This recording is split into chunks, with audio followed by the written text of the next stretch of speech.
saber mais sobre como é dirigir nos Estados Unidos, como funciona o processo de locação e como foram as minhas experiências nas minhas viagens? Só continuar assistindo!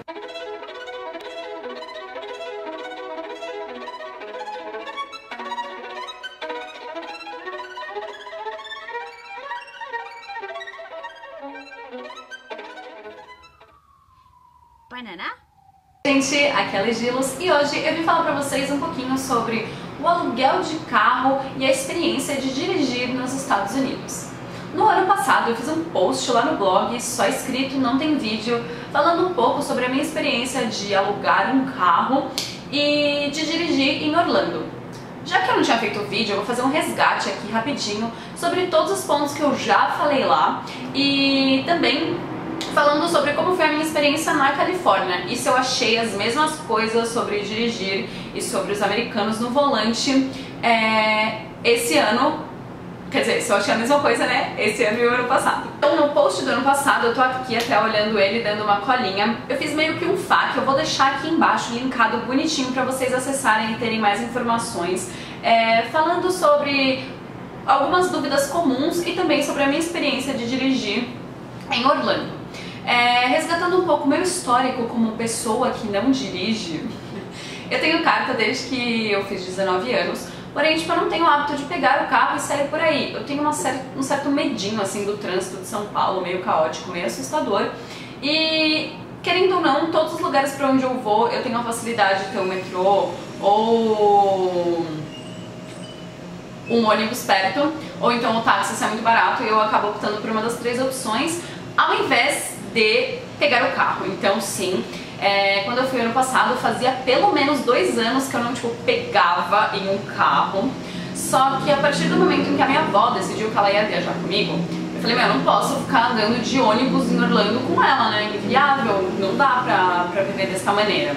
Então eu precisei tomar a decisão de que sim, eu teria que alugar um carro. Então aqui em São Paulo mesmo eu peguei o carro assim umas 2 vezes em trechos de menos de 15 minutos, ok?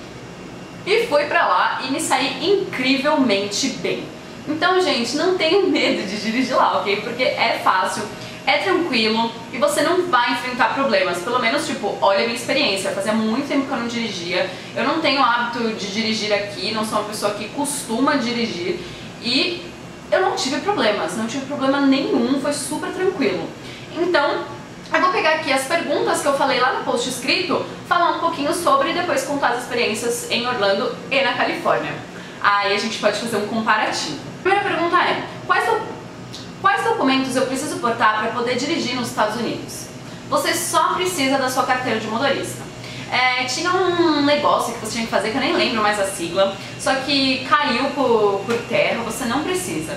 Como o nosso alfabeto é o mesmo que é utilizado nos Estados Unidos, não é, por exemplo, sei lá, árabes, eles usam outra grafia, a gente pode usar a nossa carta, precisa estar dentro da validade, ela precisa ter no mínimo, então, por exemplo, se você vai alugar o carro agora em março, ela precisa vencer, ter a data de validade, para até 6 meses depois da data que você for alugar o carro. Então não adianta assim, a minha carta vai vencer agora em dezembro e eu vou viajar em novembro. Não, você tem que já renovar para poder viajar, senão ela não é aceita, ok? Todos os carros lá são automáticos? Sim! Então desde a categoria mais básica até a mais top e upgrade da vida, todos os carros são automáticos.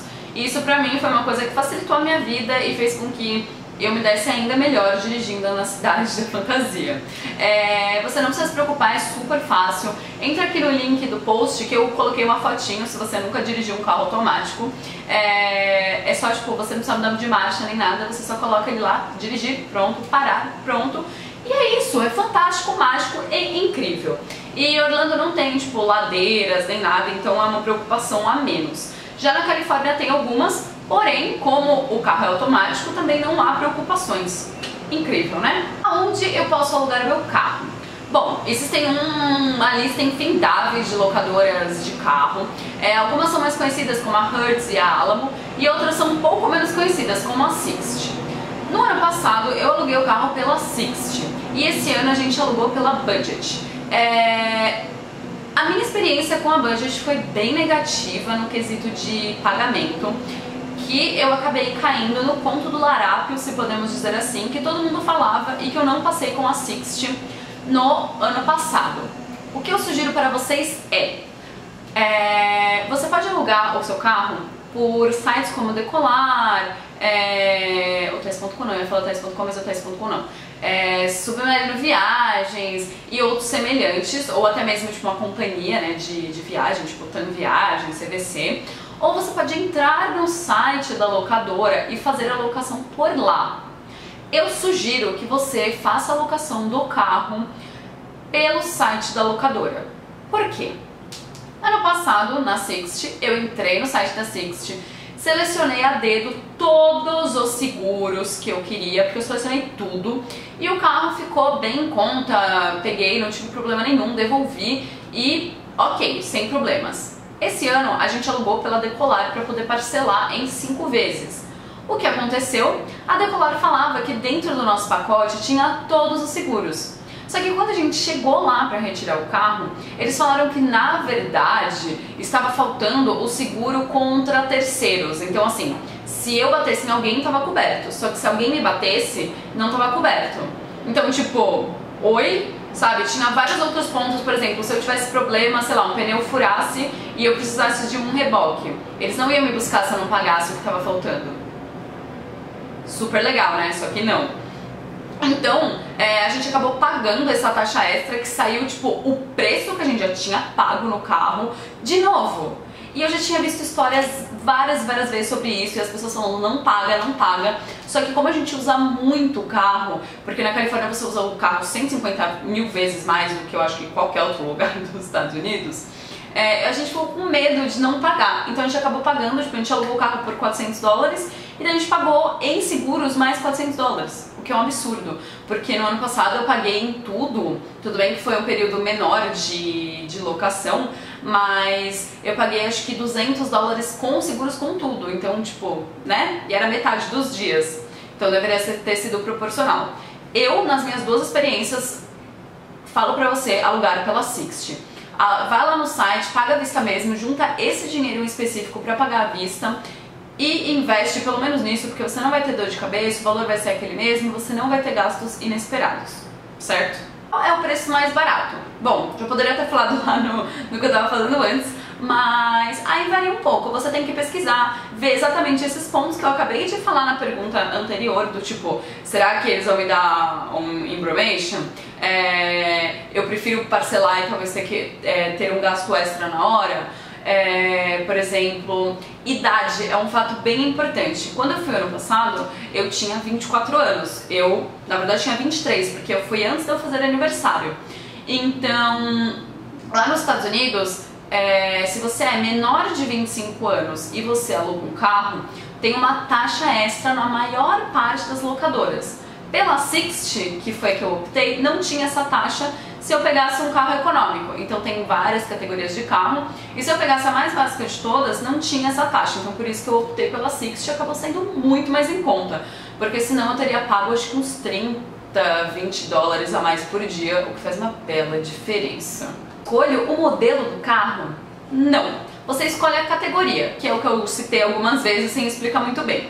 Então tem a categoria econômica, a categoria de SUVs, a categoria de sedãs e assim por diante. Meio que são categorias padronizadas dentro de todas as locadoras e você sabe quais carros estão dentro daquela categoria. Então, por exemplo, no ano passado, quando eu aluguei o econômico, eu sabia que eu podia ter um Quinquecento, eu podia ter acho que era um Punto, eu podia ter o que eu peguei, e que eu esqueci o nome, mas tudo bem, e algumas outras opções. Já esse ano a gente optou pela SUV, porque a gente era em 3 pessoas e 6 malas grandes, então a gente sabia que eram vários tipos de carro de SUV, no caso a gente ficou com uma Santa Fé. Então não tem como você escolher. Algumas locadoras deixam que você escolha o carro na hora, então assim, se tiver muitas opções, eles falam, vai lá no corredor X que vai ter a sua categoria, você pega qualquer um. Só que nas 2 que eu peguei, eu não tive essa opção. Na Sixt era porque eu fui numa época bem cheia lá de Orlando, que era Spring Break, E o pátio de carros estava vazio, tanto que eu fiquei com medo. Eu falei, gente, só falta não ter carro. Então ele queria me dar uma caminhonete, vou me ferrar, né? Mas não, deu tudo certo. E esse ano eles também falaram, ah, o seu carro é a Santa Fé, está lá em tal lugar. Eu acho que se a gente quisesse ter trocado por outro, eles teriam deixado. Mas a gente gostou, tava novinha e não tivemos problemas, então tipo, ah, vamos pegar essa mesma e já era. Mas algumas deixam você escolher assim na hora o que tiver lá na garagem, mas você não seleciona o carro quando você faz a reserva, ok? Aí a pergunta que tinha aqui é importante contratar seguros? Sim. Eu já falei lá atrás que eu me ferrei esse ano por causa dos seguros, mas a gente optou por fazer todos. Alguns cartões de crédito, eles oferecem a cobertura contra danos, eu acho que são danos de terceiros, então se alguém bater em você, ele cobre. Porém, eu acho que assim, se você alugar direto na locadora para não ter surpresas, você vai pagar um valor muito pequeno de diferença e que vai te dar muito menos dor de cabeça caso alguma coisa aconteça. Então, se o seu pneu furar, se alguém bater em você, se o carro estragar, se a chave parar de funcionar, é muito mais fácil você ter o contato direto com a própria locadora que você pegou do que você ter que ligar pro o seu cartão ligar para lá, aí eles verem como eles vão fazer para liberar, Então, a menos que assim, o seguro custe muito caro, eu falo que é melhor você fazer todos e sim alugar pelo site da locadora, ok, gente? Sempre pelo site da locadora do carro. Vai lá, seleciona todos e já era.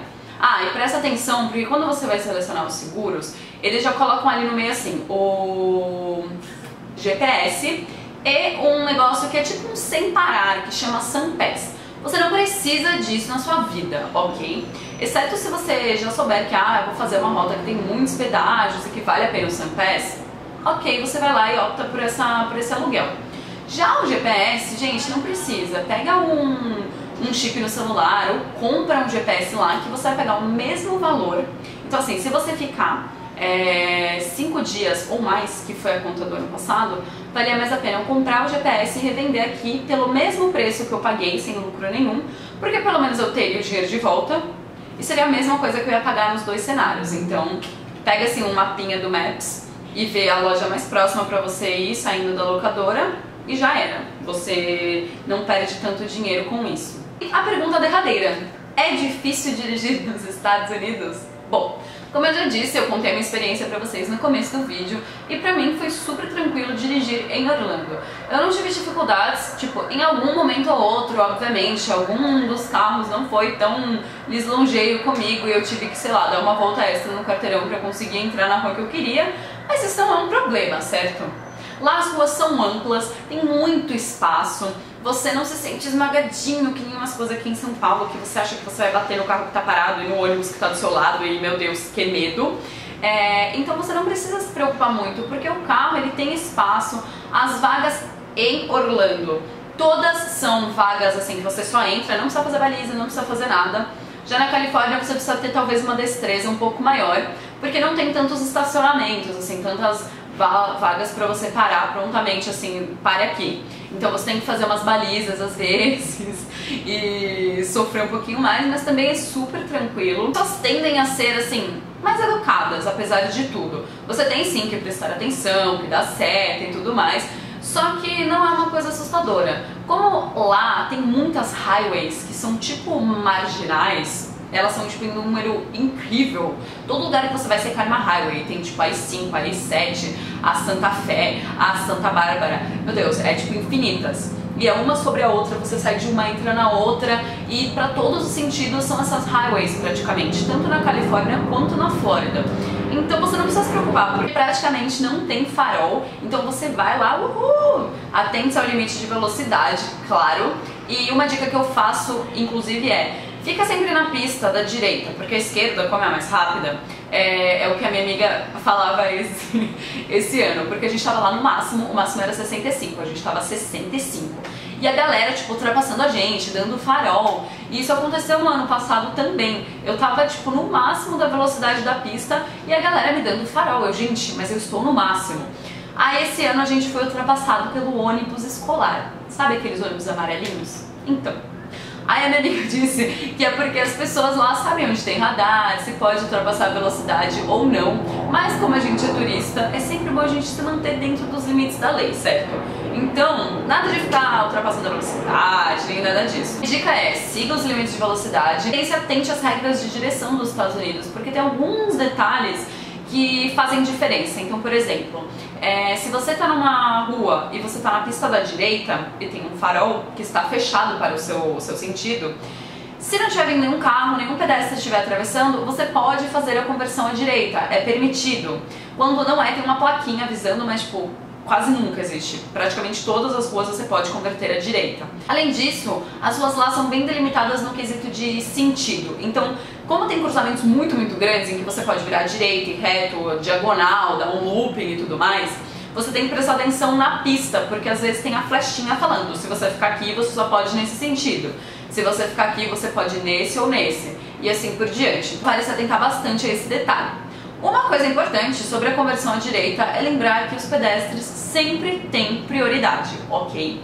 Eu expliquei pra minha amiga essa regra da direita e dela, amou, e ela quase atropelou uma pessoa uma hora, não foi, tá tudo bem, não foi tão dramático assim. E, menina, os pedestres são prioridade. Ela, ai, claro que não. Eu falei, claro que sim. Ela levou um dedo do meio ali, um xingamento, falei, gente, a pessoa vai jogar uma pedra na gente. Mas ainda bem que não, ela só jogou os dedos e os xingamentos, que não ouvimos porque os vidros estavam fechados. Experiência mesmo de dirigir, eu posso dizer que eu não posso falar tão comparativamente, porque na Califórnia esse ano eu não dirigi. A minha amiga, ela dirige sempre, ela vai trabalhar de carro e tudo mais. Então ela falou, eu vou ficar aqui dirigindo, quando você quiser você me diz. Eu falei, então, eu não quero nunca, mas se você estiver cansado eu dirijo. E daí eu acho que eu aterrorizei ela e ela nunca quis que eu dirigisse. Mesmo quando ela tava cansada, eu falei, não, deixa que eu dirijo. Ela, não precisa. Eu falei, tá, acho que eu assustei a amiguinha, né? Nunca mais, quando tiver carro, ela não vai mais querer pegar carona comigo, mas enfim. Mas eu conversei com ela, eu estava do lado dela de copilota, e eu posso dizer que as experiências foram bastante semelhantes. A diferença é que na Califórnia é praticamente impossível você viver sem um carro, ok? As coisas são muito longes, não tem transporte público e é bem difícil você ir de uma cidade para outra ou até um ponto turístico para o outro sem ter um automóvel. Lá, um contra bem grande é que nem todos os lugares têm estacionamento, então você precisa ficar procurando lugar na rua e parar nos parquímetros, o que acaba às vezes limitando o seu passeio, porque você coloca as moedinhas e você precisa voltar para colocar mais depois. Então você precisa se lembrar onde você parou e meio que fazendo um trajeto assim em volta do carro para poder ir lá e colocar e não levar multa. Já em Orlando, praticamente todos os lugares têm estacionamento e eles são gratuitos, com exceção dos parques. Já na Califórnia não. Mesmo os lugares onde tem um estacionamento, na maior parte das vezes você tem que pagar. Alguns lugares são bem baratos e outros são um pouco caros. Então vale sim você pesquisar os lugares onde você vai e ver se tem estacionamento e o valor. Como vale você dar uma fuçadinha aos benefícios de lojas de dentro do lugar onde você vai. Por exemplo, eu fui no The Groove, que se eu tivesse me cadastrado antes e feito um cartão fidelidade do Barnes & Noble, eu não teria pago o estacionamento. Só que eu só descobri isso quando eu já estava lá pagando os livros e daí a moça me ofereceu esse cartão para ter desconto. Só que ela falou que eu também não pagaria o estacionamento. Só que não adiantava mais, eu precisava levar o cartão antes de entrar no estacionamento. Mas então vale algumas dicas você ficar de olho, ver assim como que funciona o estacionamento e tudo mais. Já no quesito de direção, é praticamente o que eu falei pra vocês. Quase tudo lá são highways enormes, gigantescas, uma interligada à outra, e você chega a lugares longe com certa rapidez, assim. Então, se você vai em um trajeto que tem, às vezes, aqui você demoraria 20 minutos, lá você demora 5, porque as ruas são bem amplas, não tem tantos faróis. Em Orlando é a mesma coisa, as ruas são grandes, tem também bastante autopista. Lá são duas principais, que é a I4 e acho que é a I5 que chama. Assim, todas as outras ruas são bem confortáveis de dirigir e a única diferença que eu senti é que em Orlando a gente pegou mais farol, mais cruzamento, mais tipo cidade-zona mesmo, enquanto na Califórnia, como a gente foi de cidades para outras, acabou indo para vários pontos mais distantes, a gente pegou mais a autopista mesmo, tipo, então, taca na pau! A gente ia bem rápido e não percebia tanto, e é legal porque a vista é bonita, então você vai tirando foto e aproveita o passeio. Só que sim, algumas coisas são bem distantes e você precisa estar preparado para dirigir. Então, não taca o terror na sua amiguinha, divida o volante com ela. E um ponto muito importante que eu não citei aqui, e eu acho que nem lá no post. Quanto custa a gasolina, né? Se vocês não sabem, você tem que abastecer o seu próprio carro nos Estados Unidos, ok? Então eu vou deixar uns links aqui embaixo que ensinam você a abastecer, como que funciona e como que você tem que proceder. Mas é bem fácil. A primeira vez pode ser um pouco complicada. Eu sugiro que vocês não saiam da locadora sem perguntar aonde que abre o tanque. Porque esse ano a gente foi abastecer a primeira vez e Deus, aonde abriu o tanque? A gente não descobria, a gente parou uns caras no posto e daí eles também não descobriam e graças a Deus chegou uma pessoa que sabia e a gente conseguiu abastecer o carro. Amém. Mas é bem facinho, depois da primeira vez que causa uma estranheza assim, você fala, meu Deus, será que eu tô fazendo a coisa certa? Você vai sem medo e faz tudo tranquilamente. Mas o preço da gasolina lá é bem em conta e vale super a pena. Todos os preços que eu tô falando aqui são da gasolina comum, a mais simples, porque, né, lembre-se, você está usando um carro alugado. Você não precisa colocar gasolina de qualidade nesse carro. Ponto. Então a gente sempre abasteceu com a gasolina mais barata e usando como exemplo esta viagem desse ano, porque a gente andou muito, tipo, muito mesmo. Praticamente todos os caminhos que a gente fazia por dia demorava pelo menos 40 minutos. E a gente fez 2 passeios que duraram o trecho de ida e o trecho de volta 1h30, 2 horas cada um. Então a gente andou bastante com o carro e a gente abasteceu ele 2 vezes só. Uma vez a gente colocou $50 e encheu o tanque todinho e na outra a gente colocou, se não me engano, acho que foi 20, porque a forma que a gente alugou o carro não precisava devolver o tanque cheio. Então a gente colocou só um pouquinho a mais, que era o que faltava ali para encher um pouquinho e chegar até a locadora, né? Não precisa parar no meio da estrada, comprar um barril de gasolina e encher. E daí a gente devolveu assim mesmo. No ano passado, eu fiquei em Orlando por 5 dias e eu usei metade do tanque do meu carro econômico. Vale lembrar, né, gente, que esse ano eu usei a SUV e que o ano passado foi um carro econômico. Então, no ano passado eu usei menos da metade, acho, do tanque e eu carreguei $20 ou $15, eu acho, pra fechar o tanque, porque eu tinha que devolver com o tanque cheio. E então vale super a pena, acaba sendo bem mais barato e ainda mais se tiver mais pessoas no carro, você divide e esse preço fica bastante diluído. E a questão derradeira é, vale a pena alugar o carro nos Estados Unidos? Sim!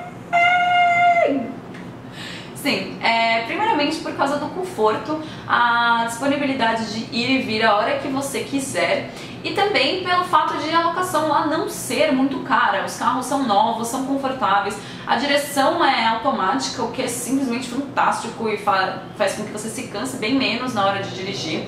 Alguns carros têm inclusive um piloto automático, que se você está em linha reta, ele continua dirigindo por você, então amor. Se você pagar tudo certinho e não tiver surpresas como eu tive, ou mesmo tendo, vale sim a pena.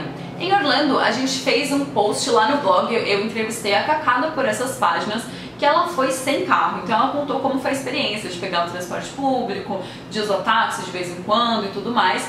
E ela disse que ela iria sim de volta sem carro, sem o menor problema. Eu vou deixar o link aqui embaixo também para vocês verem e conferirem certinho, caso vocês estejam na dúvida. Mas pra mim, que tenho carta, porque no caso ela não tinha, nem ela nem o marido dela, eu acho a opção de alugar o carro mais válida. Você acaba às vezes gastando um pouquinho mais de dinheiro, só que compensa mais pelo conforto e pela comodidade que você acaba tendo. Principalmente na hora de fazer comprinhas, gente. Sim, lote ou porta-malas. É isso, espero muito que vocês tenham gostado, que o vídeo tenha ficado claro e ajudado vocês a tomar a decisão. Se vocês tiverem qualquer dúvida sobre aluguel de carro, sobre alguma locadora ou até mesmo sobre o tipo de carro, modelo ou valores ou sei lá, a cor do carro que você deve escolher quando você tiver a opção, deixe um comentário aqui embaixo que se eu puder e eu souber responder, eu vou ajudar vocês com todo prazer. E espero que vocês tenham uma ótima viagem. E também, se vocês já alugaram, já viveram essa experiência louca, contem aqui embaixo para que as pessoas saibam mais e leiam outras experiências além da minha. Também, se vocês foram para outras cidades, né? Porque aqui eu só contei 2, basicamente, assim, 2 regiões que as pessoas costumam viajar de uma vez. Então, se vocês têm outras experiências, dividam aqui com a gente e saber quais são as cidades que efetivamente valem o aluguel e quais não. Mas, se você está com medo, alugue, não tenha medo. Não se esqueçam de dar o joinha aqui embaixo para ajudar a compartilhar o vídeo e o canal e se inscrever para receber todas as novidades antes que saia em qualquer lugar. Siga também a nossa fanpage e o nosso Instagram, os dois são Narrativas da Cidade, sem tracinho, sem underline e sem maiúscula, tudo juntinho. Espero que vocês tenham gostado. Um beijo, a gente se vê pela cidade. Tchau, tchau!